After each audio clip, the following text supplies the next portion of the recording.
Bonjour à toutes et tous, merci beaucoup Rima, merci d'être venus aussi nombreuses et nombreux pour ce colloque co-organisé donc par l'Institut La Boétie, fondation que j'ai l'honneur de co-présider avec Jean-Luc Mélenchon. On est réunis aujourd'hui autour de l'enjeu fondamental pour le XXIe siècle, qu'est la Palestine, puisque la Palestine, plus que tout le reste, et tout particulièrement en ce moment, impose de dire et impose d'agir. Et donc je salue celles et ceux qui, en ce moment même, partout en France, battent le pavé comme toutes les semaines depuis plus d'un an pour la paix au Proche-Orient.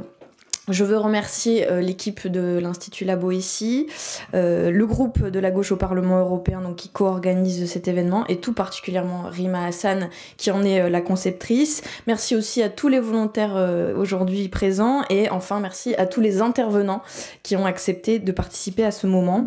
Je vous dis ma fierté de réunir dans cette salle Bertrand Badi, Enzo Traverso, Isa Serra, tant d'autres intervenants, et je salue aussi la mémoire de Gilles Devers, qui aurait dû être des nôtres et qui nous a légué le combat de sa vie la semaine dernière. J'ai aujourd'hui donc la lourde tâche de parler en préambule des travaux du jour, de dire quelques mots, et je voudrais insister sur l'importance de ce temps de réflexion collectif pour comprendre ce que l'histoire, ce que les sciences sociales, ce que les sciences juridiques ont à nous dire sur la Palestine, plus d'un an après les massacres du 7 octobre et le début des crimes contre l'humanité de l'armée israélienne à Gaza, en Cisjordanie et au Liban. L'horreur face à la situation à Gaza éprouve notre humanité commune. Ça nous impose de saisir ce qui se joue réellement derrière l'invisibilisation des massacres en cours. Pire encore, derrière l'injonction au silence qui est orchestrée par les élites occidentales. C'est la fabrique du consentement dont parle Didier Fassin, mais donc que faire face à de tels crimes ? Je sais que c'est une situation qui a hanté et qui a pris aux tripes plus d'une personne sans doute dans cette salle aujourd'hui. C'est une situation qui me hante aussi, et on manifeste, on utilise nos tribunes parlementaires pour que notre pays agisse, stoppe l'envoi et les livraisons d'armes aux criminels, reconnaissent l'État de Palestine, sanctionnent le gouvernement Netanyahou. Et aujourd'hui, nous nous disons aussi que réfléchir, expliquer, analyser, c'est aussi résister. Ça paraît incroyable, mais c'est le cas quand si souvent l'intelligence est niée sur l'autel de la propagande la plus morbide en ce moment. Si l'on ne parlait que de statistiques, Gaza remplirait déjà les livres d'histoire.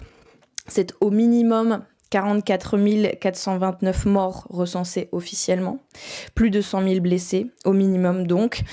Des chiffres qu'on voit défiler chaque jour, des records qui sont battus, qui sont tous plus ahurissants les uns que les autres, comme celui cette semaine du plus grand nombre d'enfants amputés par habitant au monde. Oui, un génocide est en cours à Gaza, et refuser de le nommer comme tel, c'est ajouter au malheur des Palestiniens. Ce mot, c'est peut-être celui qui illustre le mieux la bataille sémantique que mènent ceux qui veulent nous empêcher en réalité de dire la situation. C'est un génocide documenté, préparé, parfois même revendiqué, et ne pas regarder la réalité en face plus d'un an après le commencement, c'est forcément aider ceux qui veulent la cacher. Amnesty International, cette semaine encore, a ajouté un nouveau rapport aux travaux qui étaient déjà accablants et qui documente les crimes du gouvernement d'extrême droite de Netanyahou. On y a découvert un nouveau pan du massacre très bien documenté, pan qui n'épargne aucun aspect de la vie humaine. Amnesty raconte ainsi l'urbicide, la destruction donc systématique des réseaux et des structures de vie, puisque 90% des bâtiments ont été détruits ou endommagés à Gaza depuis début septembre. C'est une réalité qui est pourtant occultée et même démentie par la classe politico-médiatique dominante. L'effacement de la souffrance des Palestiniens, de leur existence même, ce n'est pas un phénomène récent. Il s'inscrit dans une histoire, dans une logique d'oppression coloniale qui marque chaque corps. C'est par exemple l'handicapement que documente la sociologue Kautar Archi. 100 000 blessés à Gaza en un an, ou plus encore, pour qui se soigner est impossible. L'armée israélienne mutile donc les corps palestiniens, qui ne sont pas des dommages collatéraux, mais qui sont bien les victimes de cette logique coloniale dans laquelle l'opprimé est marqué dans sa chair par le colon. Logique qui vise aussi à marquer chaque mètre carré du territoire, ainsi des terres conquises dans le Negev et ailleurs au prétexte d'y planter des arbres. Nul souci de l'environnement bien sûr, chaque racine, chaque feuille est là pour masquer intentionnellement la présence palestinienne. Des villages, des histoires de vie qui deviennent des vestiges, et puis voilà les traces effacées.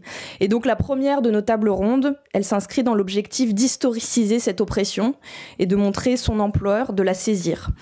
Ce colloque, c'est aussi tenter de comprendre pourquoi parler de la Palestine et des Palestiniens est une épreuve depuis toujours, et en particulier depuis le début de l'entreprise génocidaire.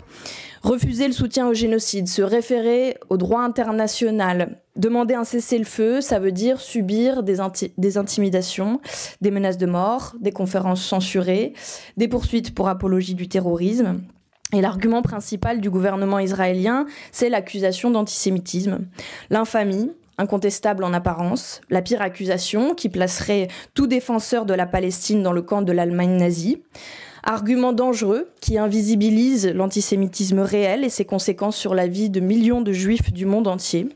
Argument devenu absurde, usé jusqu'à la corde, abondamment relayé par les médias et les gouvernements complices qui repeignent même l'Organisation des Nations Unies et le pape en antisémite. Et Enzo Traverso, que nous avons donc la chance d'accueillir aujourd'hui, revient en détail dans son dernier ouvrage sur la construction historique de ce récit qui consiste à cautionner une guerre génocidaire au nom de la lutte contre l'antisémitisme. Malgré les condamnations, les rapports, la Cour pénale internationale, le génocide continue aujourd'hui. Et donc on va se demander aussi dans la deuxième table ronde quels moyens diplomatiques on a aujourd'hui pour que cessent les massacres, quels obstacles subsistent à la paix au Proche-Orient. En France, je l'ai dit, on marche, on écrit, on boycotte, on prend la parole pour la Palestine, mais la France de Macron continue de livrer des armes, refuse de reconnaître l'État de Palestine, parle d'immunité face au mandat d'arrêt de la Cour pénale internationale. Malgré tout, l'horreur, aujourd'hui, fait redoubler de puissance les mobilisations qui sont rejointes par la jeunesse, dans les universités et ailleurs. Et malgré la répression, ce sont des centaines de milliers de personnes à travers le monde qui se soulèvent contre l'impunité du premier génocide qui est retransmis en direct de l'histoire. Ce sera le sujet de notre troisième table ronde consacrée à celles et ceux qui continuent de résister. Aujourd'hui, chaque Palestinien est la figure de toutes les oppressions. Le peuple palestinien a pris un rôle structurant comme symbole de l'opprimé, comme symbole d'une lutte universelle pour la liberté. Parce que la résistance d'un peuple, sa bataille pour l'autodétermination, parle à la France, peuple des révolutions, peuple qui refuse l'oppression depuis la grande révolution de 1789. Se rassembler autour de la Palestine, c'est donc défendre l'humanité tout entière, c'est comprendre et redire que la liberté des Palestiniens est constitutive du combat pour un monde plus juste.